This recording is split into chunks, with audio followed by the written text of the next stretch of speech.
So, with the new year coming to a beginning and 2024 coming to a close, I decided to do a new form of content on this channel where I'm basically going to give artist reviews. The goal is to review artistry throughout 2024, tell you where I feel like they did good at, where I feel like they could improve, and just a bunch of other shit in between. So they know where I stand with them as an artist in 2024 and where I feel like they can improve at in 2025, along with, again, a lot of other goodies. A lot of the people I'm going to talk about are my friends. I genuinely do care about them as human beings and their music. So please know, if I'm saying anything, it's not out of hate, it's all out of love. These are genuine human beings at the end of the day who do have feelings. So keep that in mind. Without further ado, let's continue on with this video.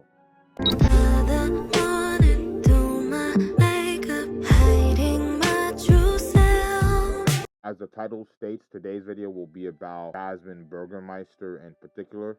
I met her around a year and a half ago because her and our mutual friend Ray Rocky dropped a song called Better Than Him. Fucking amazing song. I recommend you guys check it out on YouTube. And me and her have been friends ever since. Like, I'll run through a brick wall for this woman easily because she deserves the world and fucking more. In 2024, the songs she has out in order: Better Than Him, Cause of You Remix, Care About My Feelings, Come Home This Christmas, Self-Preservation, Hypnotize, But Do You, Eye to Eye. Damn, that's too many U's. But in total, she's featured on 4 of those songs. The other 4 are just her singles. And in particular for 2024, the songs she dropped in order: Self-Preservation, Hypnotize, But Do You, Eye to Eye. Her main genres of music is R&B and pop, and in my opinion, she can execute both very, very well. With that being said, let's get into the positives. If you're a songwriter and you think of lyrics and you're like, I don't need to write this down, I'm gonna remember it, I'm here to tell you right now, you will forget. Okay? So write it down. Immediately! She has positives out the fucking wazoo. No doubt about it. She sounds eerily similar to Ariana Grande. That's a voice 99% of females would fucking kill for, and even males would love to have that vocal tone. And not only does she have an amazing voice, she knows how to use that voice, which is something that's highly underrated in the music world. It is not enough to have a good voice, you have to know how to use it, and she does to the fullest extent. She also writes very, very well. And in terms of the song composition, I'm going to be completely honest and say they are all about some sort of relationship. It's not always about a dating relationship. Sometimes it's just about a friend who she's going through a situation with. One of the perfect examples is Self-Preservation, where it can be interpreted as a friendship that becomes toxic, and in her words, and there are other songs like Hypnotize, where it's just a plain and simple physical attraction. So yes, well, although all of her song composition is based off of a relationship of some sort, not all of it is based off just a pure physical dating relationship. Another massive positive for her is she's obsessed with this shit. Like, all she does is sit down and record any chance she gets. That's all she wants to do, is sit in her home little studio and record bangers, which is fucking great.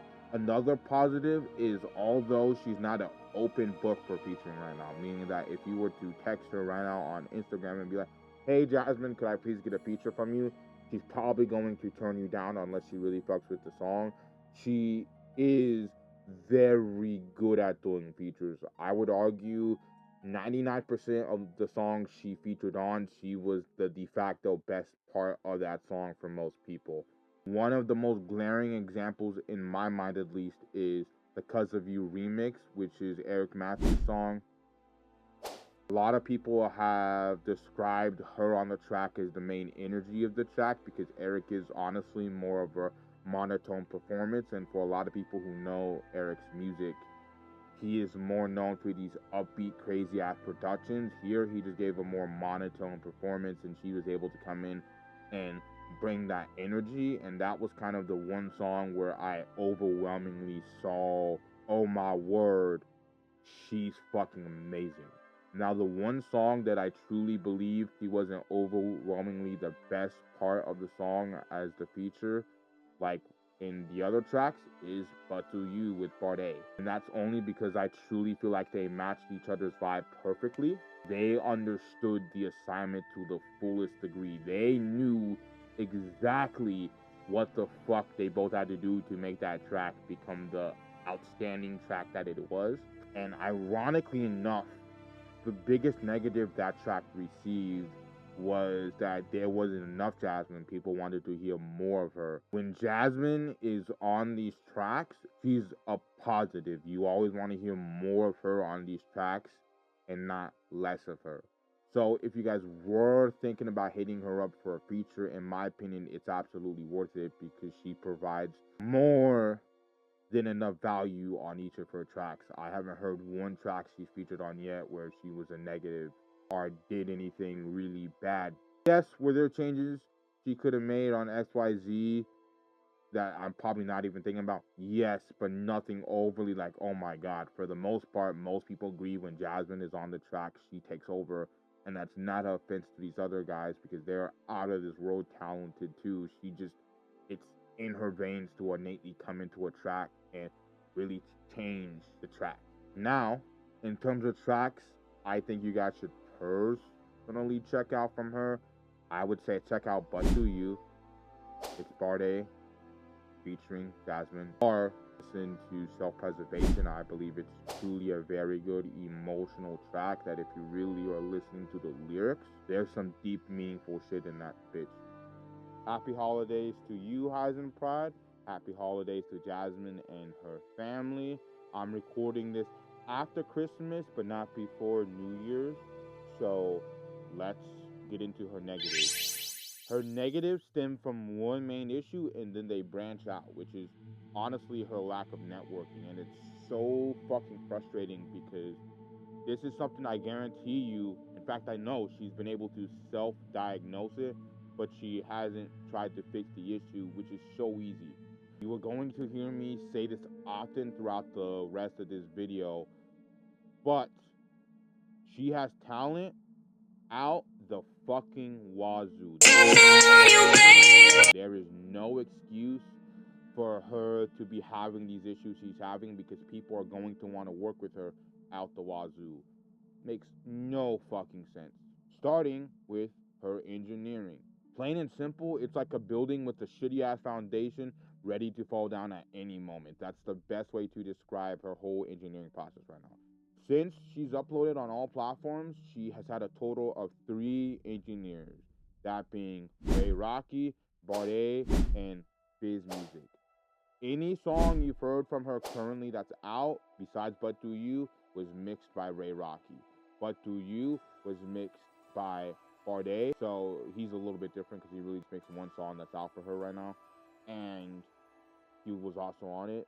Biz, any of the new songs you're going to hear from her, Biz is mixing. My genuine question to her is why the fuck would she have Biz as her sole engineer? It just makes no fucking sense. And this is not a hate on Biz Parade. I love Biz. I rave about that dude every single fucking day because he's that damn talented. But that's the fucking issue. When he's working with just 2 artists that me and her know that he's working with is Eric Matthews and J-Rod. That's fucking enough ideas to fill up a whole fucking solar system. Why the fuck would he be her sole engineer? There's going to come a time when she wants to do a project, album, whatever. He just simply can't get to all of the songs you would need mixed for something that scale. There's just no way, and that's nothing on him. It's just how busy that motherfucker is. And I talked about Eric and J-Rod. There's actually quite a few other very good artists who get their mixes done by him. Okay, back to the millies. New tags on the willies. 2 girls, 1 mattress with me, so they ate me in the middle because I racked up the billies. It's just no fucking excuse, and I don't understand why she hasn't had a backup and a backup engineer. If you are an artist who takes yourself seriously, you should have no more no less than 3 engineers, and I'll tell you why. The main word is quality control. As an artist, you want to make sure your engineers are still following your vision, and when a mix is done for you, it sounds still like you. If you have multiple different engineers that are going to fuck with that vision, because it's just going to be a bunch of little visions trying to fight for relevancy. So 3 is kind of the fucking sweet spot. You can do like 2 if you wanted, but in my humble opinion, and I've talked to some other people, 3 is the sweet spot you want to go for. This then leads me into the next topic, which is her producing. I don't understand why she's in 2024 and she doesn't have her own custom production. I know for a fact because I've talked to several producers. She is so damn talented that people want to work with her out the fucking wazoo. I've had producers hear one song from her and be like, oh my god, let me make her a beat. And I've had to tell them, hey, up to her. I'm not sure if she's gonna fuck with that idea, da da da. That's a fucking pitiful excuse. The fact that from what I know she hasn't really been networking with producers is absolutely insane because YouTube beats are so fucking unoriginal. I wish we could go back to that 90s artist producer dynamic, because when you got a beat made with a producer, it really meant something because you and the producer were taking the time to make a beat you knew you were coming out with loving because you and the producer made it. Now it's let's go on YouTube, search up a type beat, and now that I got a type beat, let's fucking record it exactly like how X artist does it. You cannot tell me that at some point in time Jasmin hasn't gone on YouTube, searched up a Ariana Grande type beat, and recorded it exactly how she knows Ariana Grande would record it because she's the biggest Ariana fangirl in the world. And no one would have been able to tell a difference because her voice sounds eerily similar to Ariana Grande. It just makes no physical sense. I don't ever want to see going forward someone else using the exact same beat that Jasmin is using. That's a fucking disgrace to herself as an artist because that means she's not taking the song she makes seriously because she doesn't mind if some random motherfucker takes the same beat she has.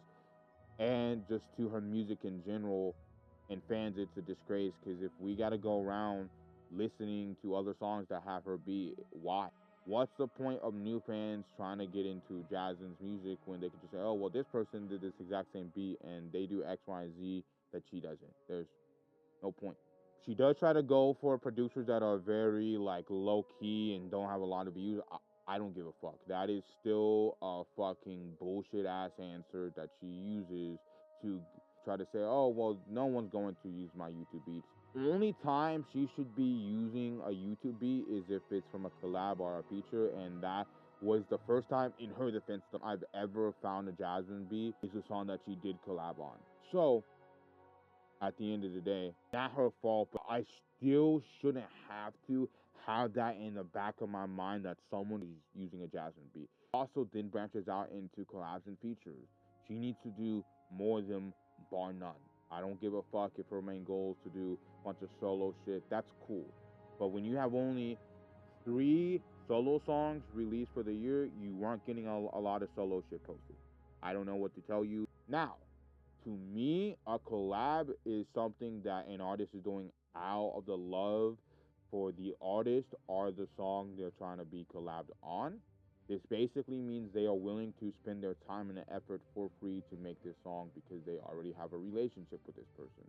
As opposed to, and a relationship could be a broad term of things, right? I'm not saying, hey, you've talked to her for a few weeks, she's far as fuck, let's go do a song together. No, I'm talking about like someone she's friends with or mutuals with for a while. That makes sense.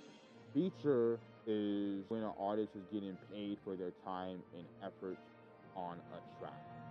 In terms of collabs, imagine this fucking scenario. We'll use Paris the Prince for a perfect example. He's a male pop artist / singer who has a divine voice. He has a big fan base that is growing and growing, that he's very intimate with and has built a really good trust factor with him as the artist and us as the fans. He has also modeled his music, his production, and even how he sings after famous pop artist being David, and it's kind of a big meme in the whole community. Now, I'm not saying that he sounds exactly like David because he doesn't, but he very much so is David inspired. Now, I want you to stop me if I've just said something similar to this before. Jasmin is a female R&B and pop singer who has angelic voice. Although she has no fan base, she's trying to grow one. On top of that, she sounds like a very popular pop artist currently out right now, being Ariana Grande. Do you see how those two together for a collab makes fucking sense? There's a real tangible aspect that you could assume Paris fans would like Jasmin based off some of the shit they already like Paris for. Not only are they both really talented singers and can do pop music, but also they both model their music after another very popular pop artist.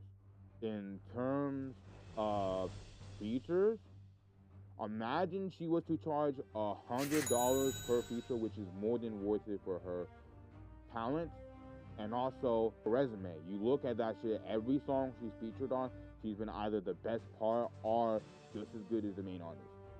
That money, just as a friend, could go towards bills, groceries, in terms of just artistry wise. She could spend that on mix and master, promotion towards her own music, rather that's good on Spotify editorial playlist, put some through Instagram or TikTok, whatever. Keep in mind though, when you do that, please make a separate account because you'll be put on a whole separate algorithm that will fuck up your main account. But not only that, I know her ass is so fucking tired of going on camera for 2 seconds, looking up a cover art, doing a few basic things, and then calling it done. She wants to give fans better than that. She just hasn't been able to physically be able to.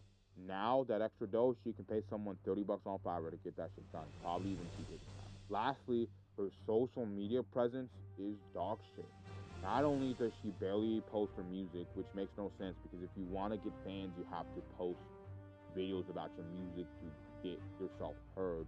You can't go into 2025 thinking you just release a song and then bing bada boom, you gain fans.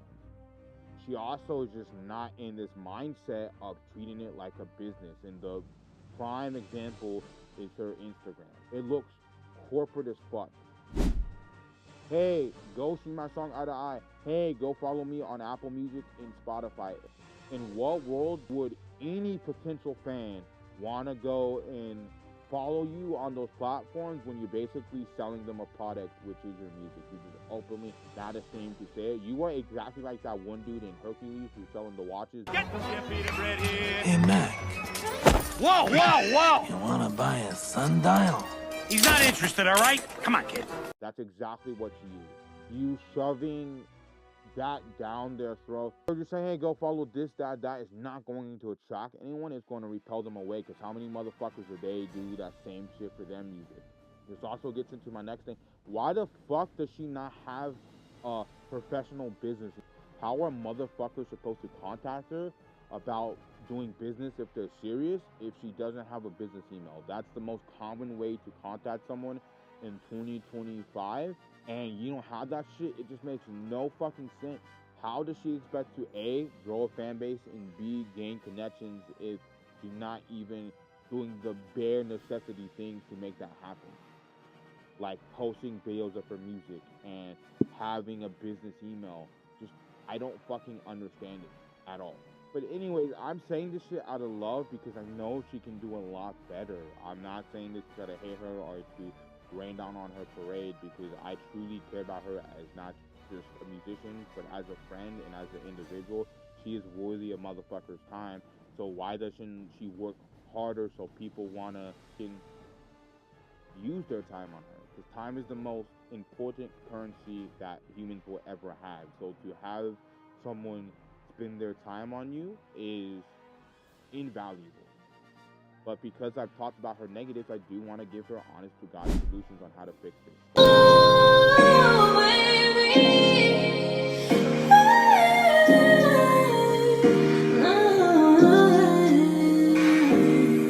Starting with the engineering. I actually have already already helped her with this. I got her my boy Thule, who will be her backup engineer. He's out of this world. For the price point he's doing for her is also a crazy fucking deal. This still doesn't take away from the fact that she still needs one more, but hey, at least I can say I did help her somewhat and get her a new engineer. Most of the shit she has to do herself, but in terms of referring her to people, I can do that all day. And in fact, I have given her advice before on what to do. When she takes my advice, it turns out overwhelmingly, for the most part, a positive. One of the greatest examples is actually Cause of You remix. I told her, you're asking to get on that song with Eric. The way Eric treats female artists is crazy. You're going to do big things on that song.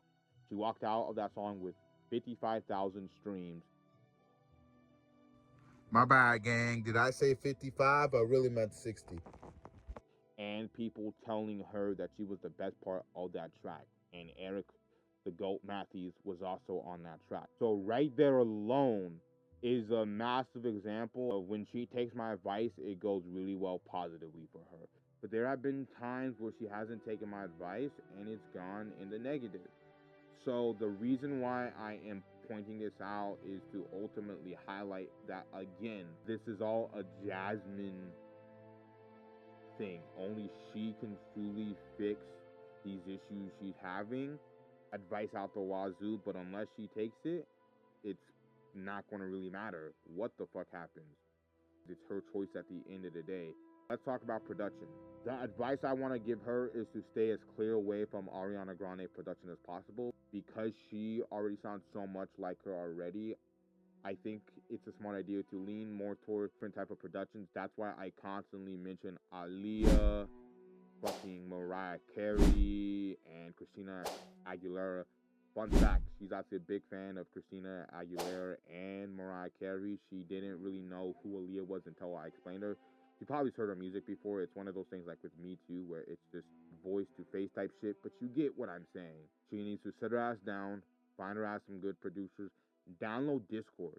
The fact that she doesn't use Discord is absolutely atrocious and is one of the biggest networking tools she has to her disposal in this day and age.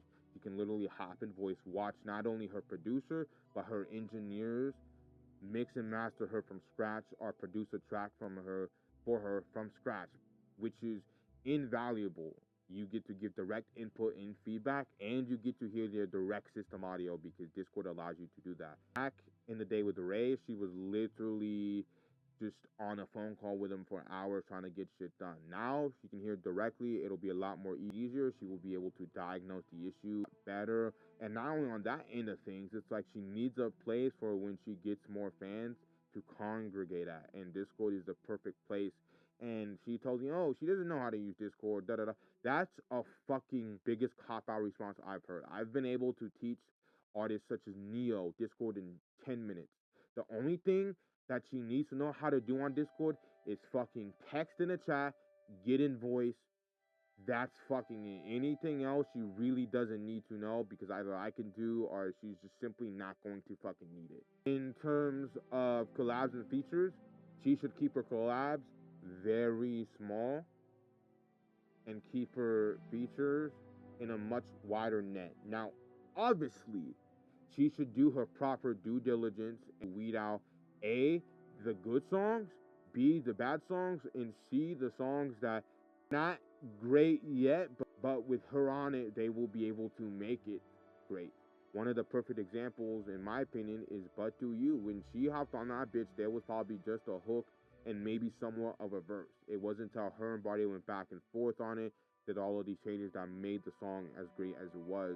Some tracks are like that. She just has to, and I know she can do it, but just diagnose honestly what she feels like are good tracks for her to be on. And even if it doesn't come out, fuck it. It doesn't matter. You just got paid $100. You can put it towards some shit you know is gonna fucking come out. And again, people will wanna get you out the wazoo because you're that damn talented. In fact, some great advice for her would be to pick a day out of the week, and you pick that day to finish any finishing touches on the songs you're currently working on, and then leave the rest of that day for fucking features. Just knock them out, depending how much you have, and then, hey, they may send them back to you and say, hey, let's do XYZ real quick. Cool. and they might send them back to you, say, hey, maybe you do this instead or real quick. But a lot of times those changes are minuscule and it's not going to take you forever, and you can finish those next day, no problem. In terms of your social media presence, very simple. Add in a business email because you obviously fucking need that. And make your bio more personal to you. That's all you gotta fucking do. I'll give you the perfect example, Mommy Mia.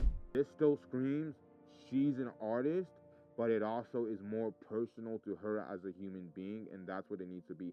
Have yourself a fucking link tree or a fanjoy link at the bottom where they can click that hyperlink and it leads them to a site with all of your fucking links so they can press. I would order it like this. I would do your newest song release first, then your official lyric video or music video second and third, and then you do your Spotify's, your Apple Musics, your Instagrams, your YouTubes, your X's, whatever. But in terms of importance, your songs are the main piece of content, so that should come out first. And in terms of her videos, she should be doing 3 videos a day. Or in terms of her content in general, she should be releasing a song every 4 to 6 weeks, bar none, doing 3 videos a day. And 5 days before the song's about to drop, that's when she starts promoting her new shit. She does 1 video with her new shit and then 2 other videos with older songs. Or one of those videos are more personal. Rush has said something that fits perfectly here for her. Artists, just let us know what's going on with you. That's it. When you let us know what's going on with you, really let us know what's going on with you. You get a bunch of people around the world who just say, damn, bro, I feel you. And that's it. Which is so fucking true. All people want to do is get to know the real Jasmin. They are going to become a fan of her because they know her as a person. But if she doesn't get to show them who she is as a person, they're not going to want to become a fan. So just being honest and genuine. In fact, one of my favorite videos from Jasmin period is one where if you don't write down lyrics or context for a song, you are going to forget it. So do it immediately. If you're a songwriter and you think of lyrics and you're like, I don't need to write this down, I'm gonna remember it, I'm here to tell you right now, you will forget. Okay? So write it down. Immediately! Immediately. Sorry. Like, as soon as it pops into your head, pull out your phone. Open the Notes app. You don't have your phone on you? Fucking find a pen. Okay, because I'm telling you right now, you're going to forget. And I don't care if you're recording vocals in 5 minutes and you're like, no, I'm going to remember it. You won't. Sorry, you won't. That type of content is exactly the type of content you should be posting a lot more. But again, you can't force it. It's going to come naturally. So if you don't have that type of content for that day, cool. You're doing just 2 other videos of 2 other songs that come out, or maybe something else you just want to talk about. And the thing is she wouldn't even have to edit it because she knows I'll do that shit for her for completely free, no issue. So there's no excuse for her not to film these videos. In fact, I've read a stat out there where if she spends 6 hours in 2 days total, she would have enough content for a whole fucking month. So all she would have to do is just take 2 days out of the month, spend 6 hours in total for both of those days, and she would have enough for the whole fucking month. Isn't that crazy? Hey Hisenpride, it's the 6th during the editing process. I just want to end this video off with saying the reason why I'm harping on making sure her social medias are attractable to fans, making sure she posts constant content, is because the biggest thing she really needs to focus on in 2025 is A, building a brand, and B, building a fan base. Rather she sees it or not, is actually happening in a very cool and unique way. First and foremost, I think 2 great examples of building a brand is Paris, Prince, and Zip. With Paris, he has blue in most of his cover arts. His main profile picture, his whole branding is blue, and that's perfect because he follows the primary color theory, which basically states that you will have higher viewer retention rate if you have a primary color. He also calls his fan base the royals, with the males being kings and the females being queens, and he's our prince. Now, why is that super important? Because it's some of the most genius marketing I've ever seen. Why do you think he's the prince and not the king or the queen? Because he serves us, which is what makes him the prince. I used to ask him all the time, why the fuck aren't you calling yourself the king because your music is king-like. It dawned on me, that's exactly why right there. In terms of Zips, you will see him in all of his videos, and I know she's seen it. Zips will always be wearing his late night merch. Late night certified. Okay, please proceed with caution. I do this often. If not his late nights merch, he will always be wearing his late nights apparel, so you will get to see the brand 24/7. And if he for some reason is not wearing any late nights apparel, he always has the sound effect in his videos, either late night certified or late night something. He always has his brand front and center, so everyone knows late nights is affiliated with him. For Jasmin, in terms of branding, it's looking at her right in the face.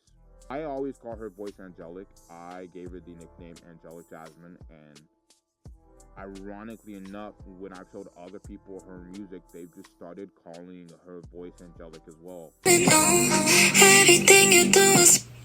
Is she an angel? How does she sound like that? Without me having to do anything. Come Home This Christmas is white, self-preservation, black and white, angels of light, angels of darkness, eye to eye, also white and black. Perfect branding right there, and I know it wasn't her purposely trying to do it, but that's just how brands come about a lot of the time. It's just literally is that the little things that combine to each other. And she may not like the nickname Angelic Jasmin, but you don't get to choose a nickname. Every motherfucker knows that. So the branding made itself, but also in terms of the fan base, just like the branding, it is staring at her directly in the face. She sounds exactly like Ariana Grande to so many people. Bro, this shit is like Ariana Grande. She's got that like Ariana Grande type of voice, which is really dope. It sounded exactly like Ariana Grande. The fact that I put Eye to Eye on in my grandmother's car for my cousins to hear for the first time, and they thought that that was Ariana Grande, tells you something. They are no older than 10. Her voice is so recognizable with Ariana's that all she has to do is market to her fan base. Literally, that's all she has to do, and she's going to get fans. Yeah, sure, she'll get haters because they're like, oh, well, you're an Ariana clone, XYZ, yada, yada, yada. It's going to get her fans, which is all what matters. And I know she's not an Ariana clone. I know she does things differently. But again, you market to her fan base, just her voice alone will be a telltale sign of, oh, shit, one of us type of mentality. And I also just want to say, shout out to Jasmin, because self-preservation just got a major spike in listens for some reason. But that just goes to show my point even further. Imagine she actually marketed the song. She could have had that spike way sooner, or the spike could be bigger. Or not only that, even though this has a spike in popularity, people are going to look her up and realize she hasn't posted content in God knows how long. I would love to interject and say a song that is perfectly encapsulating everything I'm saying is Pookie's Requiem. I hope you're happy. Got you a mini me. Bet she meets your mom. Bet you'll get a dog and name it after me. Hey, Pookie. In an alternate reality, I was a true thing, not your new thing. My requiem of a dream. My requiem of a dream. Oh, God. It's a super viral R&B song on TikTok right now, and it's no wonder why. First and foremost, the artist herself is super polarizing. How many people, let alone women, do you see rocking charcoal black girls like it's in style? No one. On top of that, it's vibey, it's catchy, and she sounds a lot like SZA, so there's already familiarity there between her and SZA fans. On top of that, I guarantee you aren't getting that production anywhere else. Anywhere else. She probably sat there, did it herself, or was with the producer for how long it took to get that made. I'm not saying Jasmin needs to be rocking charcoal black girls, but her equivalent would be to wear a lot of white in her videos, to have a white background, a halo on, angel wings. That would be her equivalent. Now, before I even end this off, the reason why she's wearing those black girls is apparently they aren't black girls in the first place. That in ancient Japan was a symbol of status and wealth. So again, super polarizing figure. This is episode 1 of my Artistry Deep Dive series. Thank you, Jasmin, so much for being a part of it. This is Ayo Hisenpride, signing out. Peace. I'll catch you in the next one. Later, Pride. She don't believe in shooting stars, but she believes in shoes and cars. And she know he goes super hard. Had to let him know he a superstar. Let the labels